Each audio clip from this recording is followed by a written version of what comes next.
Awards Committee of the BCDA. On behalf of the Basis Conversion and Development Authority, we would like to welcome everyone to this pre-bid conference of the Clark International Airport Operations and Maintenance.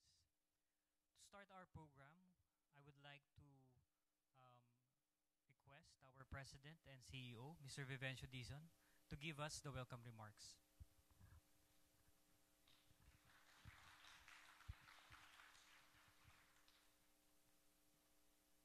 Good morning, everyone. It's nice to see a full house this morning. Just shows the immense interest that the airport industry of the world has with Clark International Airport. So, on behalf of the Department of Transportation and the Basis Conversion Development Authority and the Clark International Airport Corporation, we'd like to welcome you all to this pre-bid conference. I'm sure you have a lot of questions. I'm sure you have a lot of things you want clarified, so I won't keep you waiting. And later on, we'll have the Bids and Awards Committee for this project in front of you to address all your concerns and your questions. But before that, I just want to say, it's I think it's been more than 2 decades since the development of Clark Airport was envisioned by the Philippine government. As you're probably all aware, in 1991, the lease of the U.S. Armed Forces was not renewed for its military installations here in the Philippines. And there was a lot of uncertainty at that time on what to do with the U.S. bases in the country, especially the huge bases of Clark Air Force and Subic Naval Base. Clark Air Force Base and Subic Naval Base. And at that time, we were hit in Clark with a double whammy. There was the uncertainty left by the prospect of the U.S. military leaving. And also, there was the Mount Pinatubo eruption in 1991, which devastated not only Clark, but the entire region. And it left really a lot of people without any hope for the foreseeable future. And at that time, Congress ingeniously passed the BCDA law in 1992, just a few months, less than a year after Mount Pinatubo erupted and after the Americans left. And that served as a glimmer of hope for the people in Central Luzon, because there was now a government entity which was tasked to really find a way to develop these American bases that were left behind in 1991, both Subic and Clark. And at that time, I think, and Darwin Cunanan, who's I think been in Clark most of his adult life, told me that that was the time when the Clark International Airport planning commenced, sometime in, I think, 1992 or 1993. And I think this was the time when the first master plan was commissioned by who, Darwin? Who did the first master plan? Some British company. And that began the process of developing the former Clark Air Force Base into Clark International Airport. And here we are, 26 years after that. 26 years, close to 3 decades. We are here now with the expansion, the first phase of the expansion of Clark International Airport. I'm from this area. I'm from Central Luzon. I'm from Pampanga.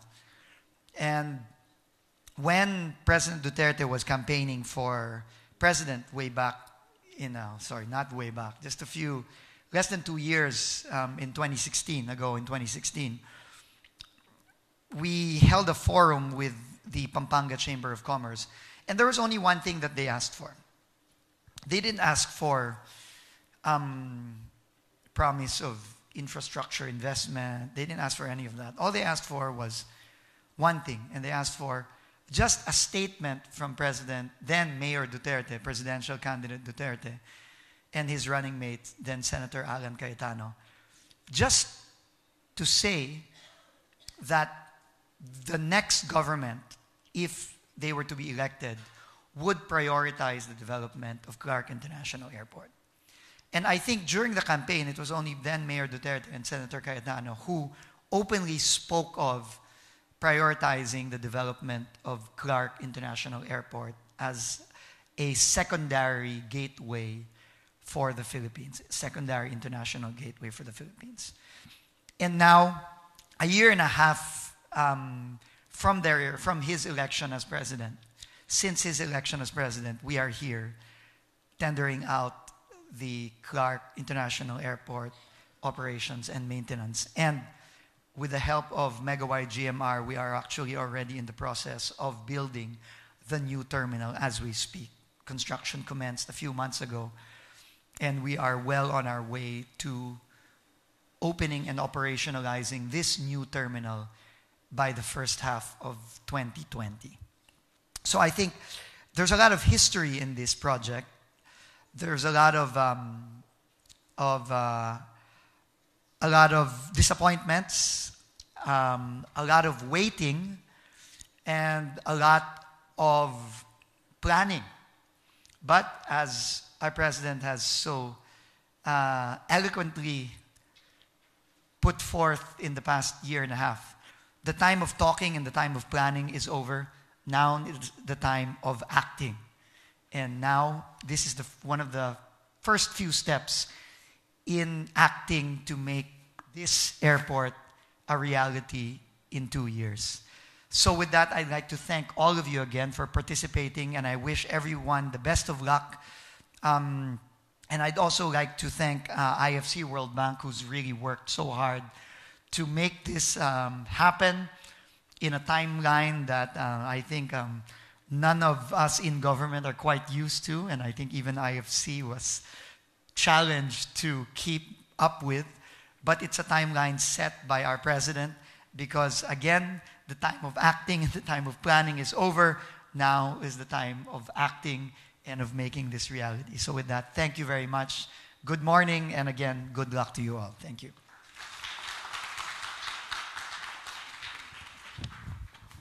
Thank you, President Dizon. To open this pre-bid conference, may I request the Special Bids and Awards Committee, headed by Mr. Joshua M. Bicam, to come up on stage. Yes, please, to come up on stage to convene the pre-bid conference. The other members, please. May we also request the International Finance Corporation and their consultants to assist the Special Bids and Awards Committee on stage.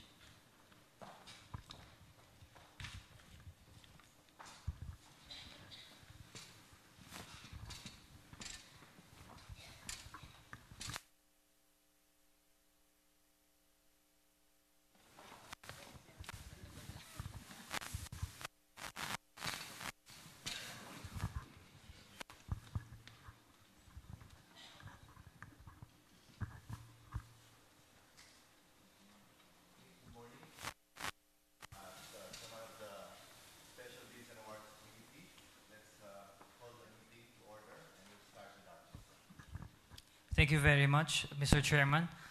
To orient the bidders and their respective partners of this project, may we call on Mr. Ari A. Perez to present a briefer about the Clark International Airport operations and maintenance.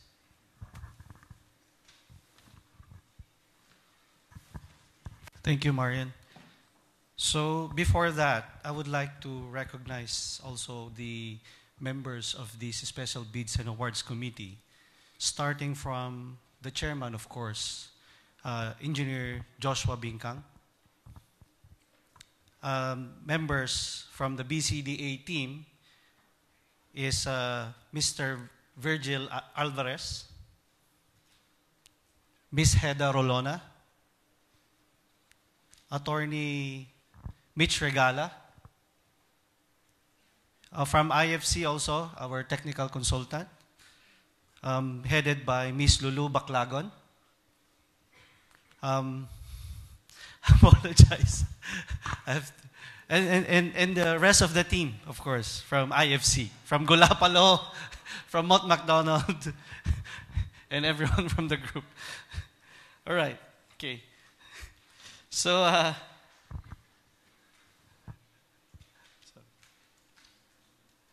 this presentation will be divided in two parts. First is to introduce you more about the BCDA and our ongoing projects. These projects that support the development of the Clark International Airport. And then the other portion will be the presentation of some salient features of the information to bidders. So as presented earlier by our president, he mentioned about the basis conversion. And the mandate of BCDA is to actually transform these former U.S. military bases and Metro Manila camps into economic growth centers to provide catalyst for growth in the places where these properties are and support the armed forces of the Philippines modernization program. Over the years, we have managed properties that were given to us under the basis conversion program, and we have accumulated assets added on to what we have been given. So our portfolio now includes a tollway, 2 seaports, 3 airports, and we've increased the value of the BCDA group into $10 billion. So among the properties that we have developed and the crown jewel of the BCDA when it comes to real estate project is the Fort Bonifacio development. This is how it looked like in 1998. And now we are here experiencing the vibrancy of the city. We call it the Bonifacio Global City, and McKinley as well, just south of the Bonifacio Global City. This is how it looked like back in 1995. And now you have the McKinley Hill, the McKinley projects. We've also embarked into infrastructure projects, and that includes the Subic-Clark-Tarlac Expressway. We, the BCDA, has the power to acquire private properties for public purposes, and that includes this long 94-kilometer expressway. In the Clark Air Base also, as mentioned by the President, we were hit by a double whammy, but we were able to transform this Clark Air Base into a world-class Freeport and Special Economic Zone, generating investments for the country. Now, as mandated or as promoted by the President of the Philippines, we are embarking on developing new regions. And the focus of BCDA is moving towards the north of the capital. We are now embarking in growth or infrastructure projects for Central Luzon. So this Clark International Airport is not just the only project that we are doing in Central Luzon. There are so many infrastructure projects that we are doing. We are connecting Manila to Clark via a high-speed rail, which will cut down travel time to a guaranteed 1 hour.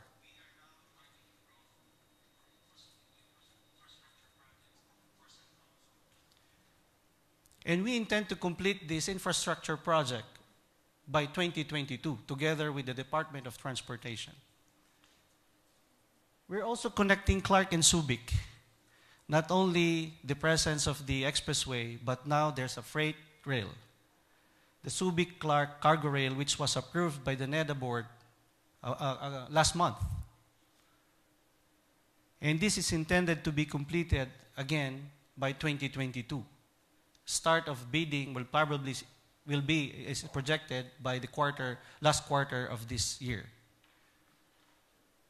Now we are also embarking on the biggest real estate project of this government, which is the new Clark City.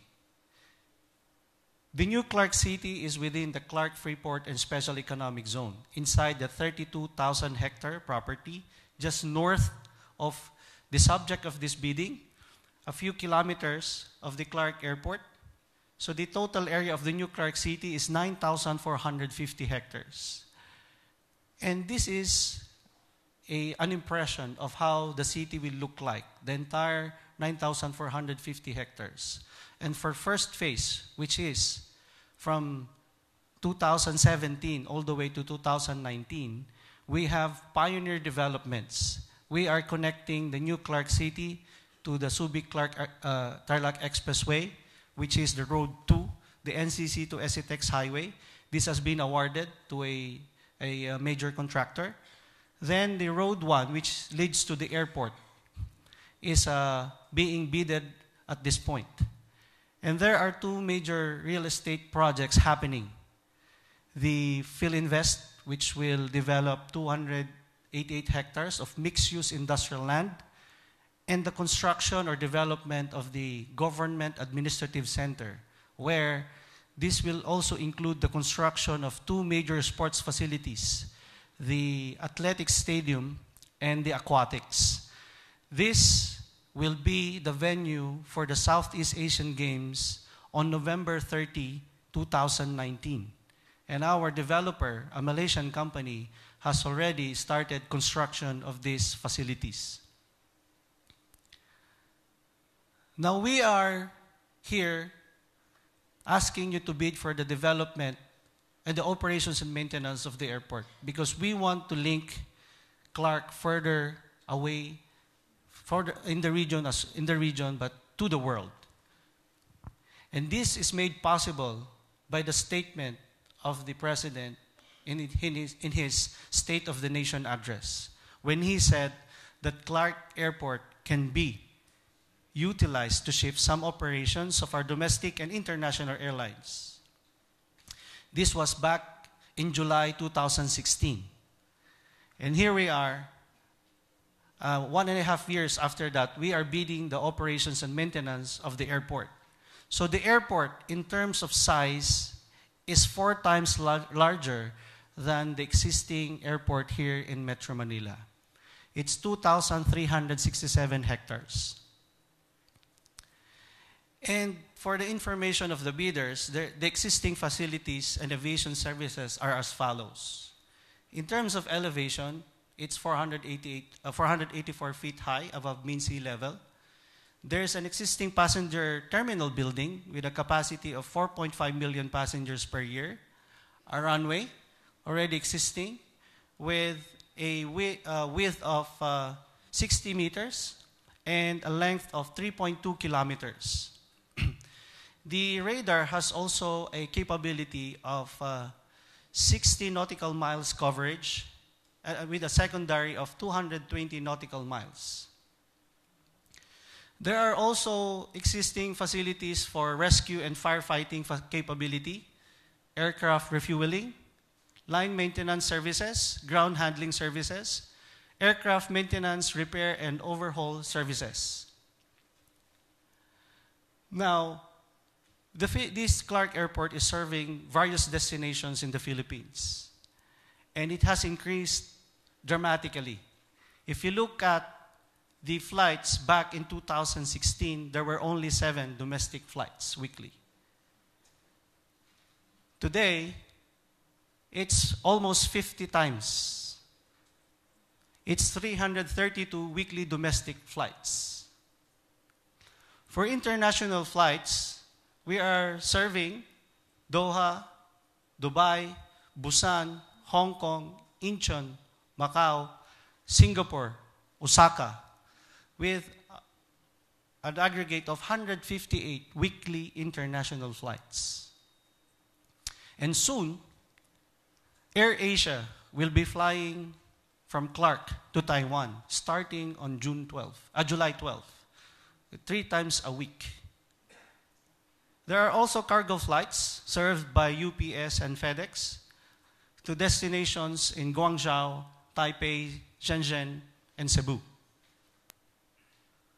Now, this is the performance of the airport in the past couple of years.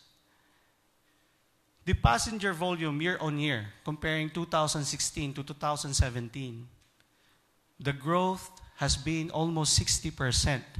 From 951,000 in 2016, it is now, in 2017, it has served 1,514,531 passengers.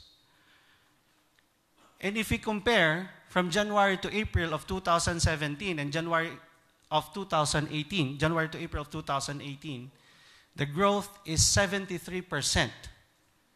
When it comes to flights, year on year, it has doubled. From 6,212 in 2016, it's now 12,620 in 2017. And much, much larger now, if you compare the first 4 months of 2017 to the first 4 months of 2018. It grew by 122% without even doing nothing. Just a simple statement of the President of the Philippines and the work that Clark International Airport and the BCDA with DOTR has done for this airport. So just as a graphical illustration of the growth of annual passengers, you will see here that in 2017 we have reached the million passenger mark. It's actually 1.5 million. And to date, as of May, we are already almost a million. So by the end of this year, we're looking at almost 2 million passengers per annum, the highest ever in its history. So going again to the structure of this deal, we have awarded the EPC agreement and we are ongoing having this O&M. So this is a hybrid PPP. In terms of timeline, we have published the invitation to bid on April 30. And then we are here at this pre-bid conference. The bid submission will be on July 20, 2018. Post-qualification will happen in over a month, more than a month. That's August 7. And then the award will be 4 months after publication, which is August 30. So this is a rendering of the airport for you to better appreciate what will it look like in a few years. So the vision for the Clark International Airport represents the local geographical context. The roof profile is a reflection of the mountain range and the famous volcano in the proximity of the Clark Airport, Mount Pinatubo. The center peak of the roof on the axis of the terminal is designed to reach an imposing 20 meters in height, providing a grand space for passengers and visitors alike. As an alternative gateway to the Philippines, the majestic terminal will connect the major tourist destinations of the country to the world. The terminal is designed to provide warmth and relaxation using materials that are tropical and localized rather than planning for a global generic design. The finishes and materials used in the terminal is natural and unclad with the touch of innovation. The design of the airport promotes the new concept of a resort airport, which makes it uniquely for the Philippines. So now I go to the second part of this presentation where I will highlight the features of the information to bidders. So please just bear with me. I will go through them. The scope of the O&M concession will be the operation and maintenance of the existing terminal, which includes landside infrastructure, such as the north ramp, passenger terminal, terminal car park, terminal forecourt, and access road, the terminal building will be operated until turnover of the new terminal. Operation and maintenance of airfield components, such as the runway, taxiways, main ramp, east ramp. Operation and maintenance of ancillary airport facilities, including aircraft rescue and firefighting facilities, the ASEAN VIP Lounge, which was just recently built, the control posts, perimeter fence, and other security-related facilities, and aviation fuel facilities. The development also of commercial activities and management of airside locator, lease, and rental contracts, including the following: the air cargo, in-flight catering, and hangars. Part of the concession also is the completion of the internal fit-out of the new terminal building and the installation of all requisite specialist terminal and apron systems. Management of the operational readiness, activities and transition, or ORAT, for the new terminal building to ensure that it is in full operating condition and all critical construction deficiencies are rectified prior to its operation.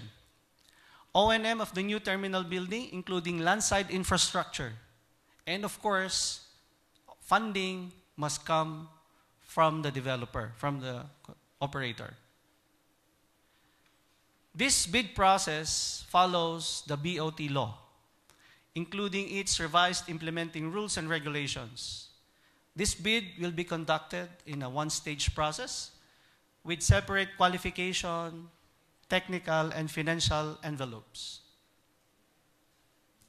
For legal qualification criteria, this is standard: the registration with SEC or equivalent if it's a foreign company, no record of unsatisfactory performance for members submitting projects for technical qualification, ownership of at least 60% of shares by persons organized under the laws of Philippines, and the prospective bidder must not have any stake in any facility operator within the main island of Luzon, or must not hold, whether direct or indirect, a majority equity interest in a concession holder of an international airport in the Philippines. For technical qualifications, the first three items that I will be mentioning must be met by the airport that will be submitted as a qualification by the operator. First is experience in the operation and maintenance of an international airport for at least a period of 3 consecutive calendar years, with an annual passenger throughput of at least 8 million passengers.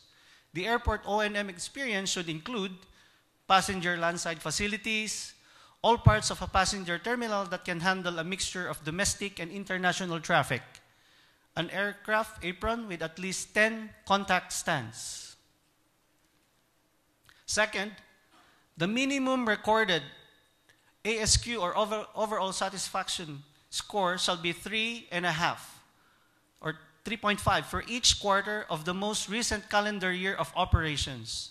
In case where the ASQ survey is not undertaken at the relevant airport, the prospective bidder shall report the overall satisfaction score of an equivalent in-house customer satisfaction survey and demonstrate its equivalence to an ASQ score of at least 3.5. Proof that the airport is included in the latest ranking of Skytrax top 20 best airports. The next items from 4 to 6 also must be met by an airport other than the airport in the preceding paragraphs. Client-side or in-house experience in specifying, procuring, testing, and commissioning an inline baggage handling system consisting of outbound baggage facilities, such as baggage conveyor belts, hold baggage screening, sortation, and baggage makeup, and inbound baggage facilities such as baggage reclaim belts, and baggage conveyor belts. The baggage handling system shall have been specified, procured, tested, and commissioned either as part of a new terminal development or as part of an upgrade to an existing terminal. The total passenger handling capacity of the terminal for which the baggage handling system has been specified, tested, and commissioned shall be at least 8 million passengers per annum. Fifth, the bidder must have client-side or in-house experience in specifying, procuring, testing, and commissioning an integrated airport-specific information technology system. At a minimum, this information technology system shall consist of common use passenger processing system, flight information display system, access control, airport operational database, telecommunications ICT rooms, fire alarm system, and building management system for a minimum passenger handling capacity of 8 million passengers per annum. Sixth, the bidder must have client-side or in-house experience in planning, implementing, and completing operational readiness, activation, and transfer for a new build terminal or significant expansion or modification of an existing terminal with a passenger throughput of 8 million passengers per annum. For the financial qualification, the bidder must meet a minimum net worth of at least 5 billion pesos or its equivalent as of its latest audited financial statements, which must be dated not earlier than 31 of December 2017, and provide evidence that it has the capability to raise at least 10 billion pesos. Site visits will be scheduled with the bidders. There will be one-on-one meetings. I believe that today we will have a one-on-one meeting already. And the Q&A, the questions and comments, must be submitted to BCDA 5 days prior to the scheduled meeting. But if this cannot be met, of course, we are open to it. BCDA bidding rights. BCDA reserves the right to accept or reject any or all of the bids without giving any reason whatsoever. BCDA reserves the right to waive any minor defects in the qualification documents and bid proposals and accept the offer it deems most advantageous to the government. BCDA reserves the right not to proceed with the bidding process without prior notice of incurring liability and without giving any reason whatsoever. Now we go to the timeline. As summarized earlier, this is just the details. There will be one-on-one meetings from May 21 to 23, and 5 days from there on, you will be allowing the submission of your queries and comments. The final bid documents will be circulated by June 18. The mid-submission will be July 20. And then there will be opening and qualification of documents. The contract award again is August 30. So that ends the presentation. Thank you.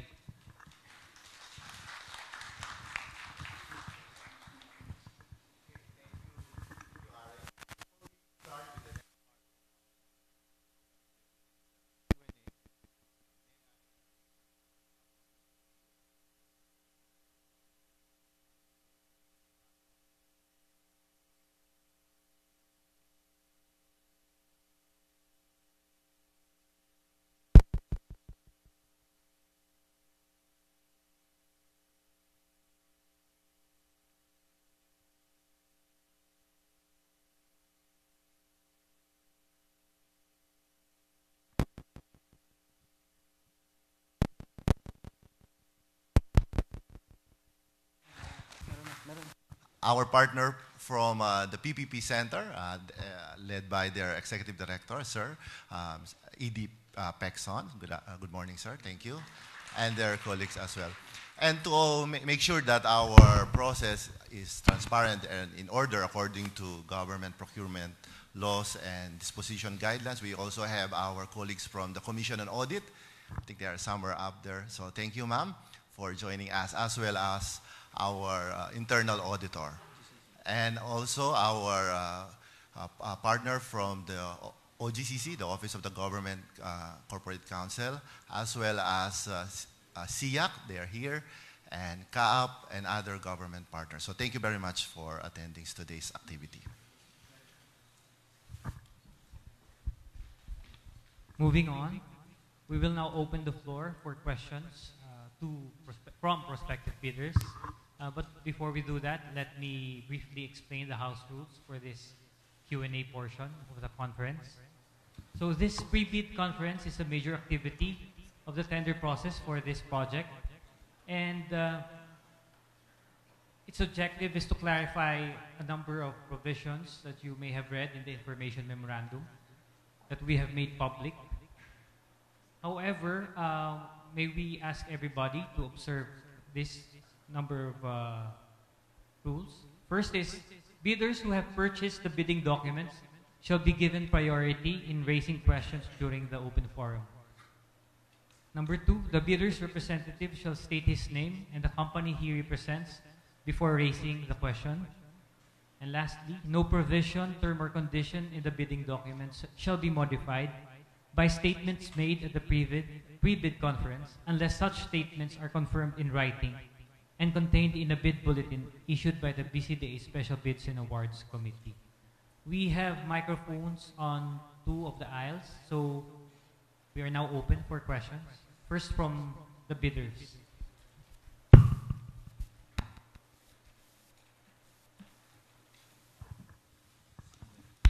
Yes, please.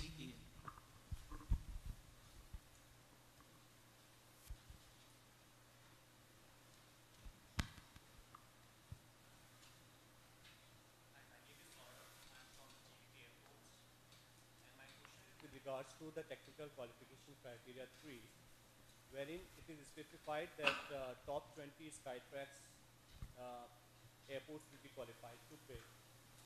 May I request that also the concession is given to the top ranking ACI ASQ airports as well. That will allow for a more inclusive participation from the airports, which may not be necessarily in top 20 of the Skytrax, but has been the leading airports on ACI ASQ, which is also a widely accepted ranking. May I ask SBAC if the question is clear? Okay, thank you very much, sir. He's from one of the bidders, right? I understand we already have 7 proponents who purchase bid documents, as well as 15 companies who are with us today observing today's activities. Thank you for your question. Of course, in our pre-qualification requirements, we need quality requirements, qualification requirements. And those were our initial or our requirements as stated in the terms of reference. And we would like to hear more of your concerns or reasonable suggestions for improvements or ways to address all of your concerns, especially during our one-on-one meetings where you can have the opportunity to properly raise these concerns. But right now, those requirements fall under the technical requirements in order for a proponent to pre-qualify and participate in the bidding. Okay, thank you. Next question, please.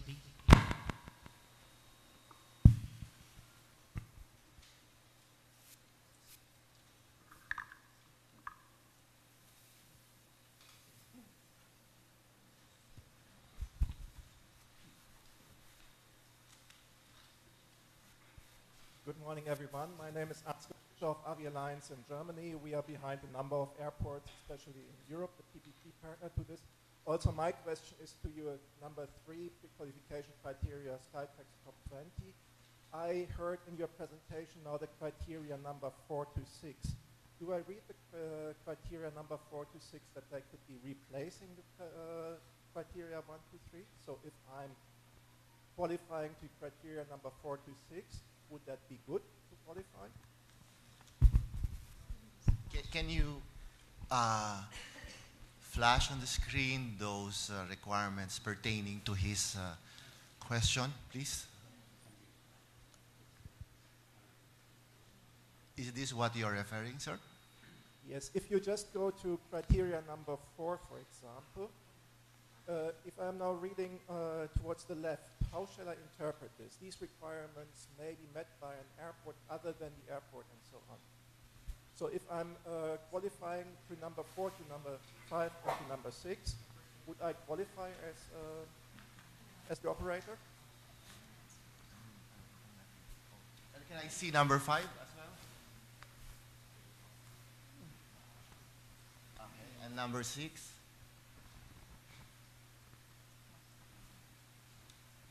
Ito yung airport na dinadala niya as experience. Wait, sir.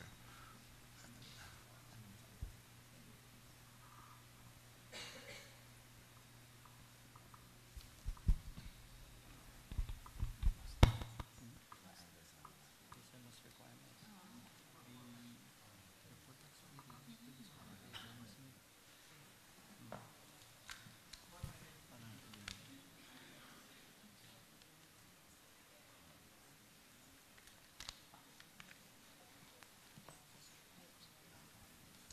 So, let me understand your question. So, if you are operating an airport right now, so you need to satisfy all those requirements from 1 to 6. But it may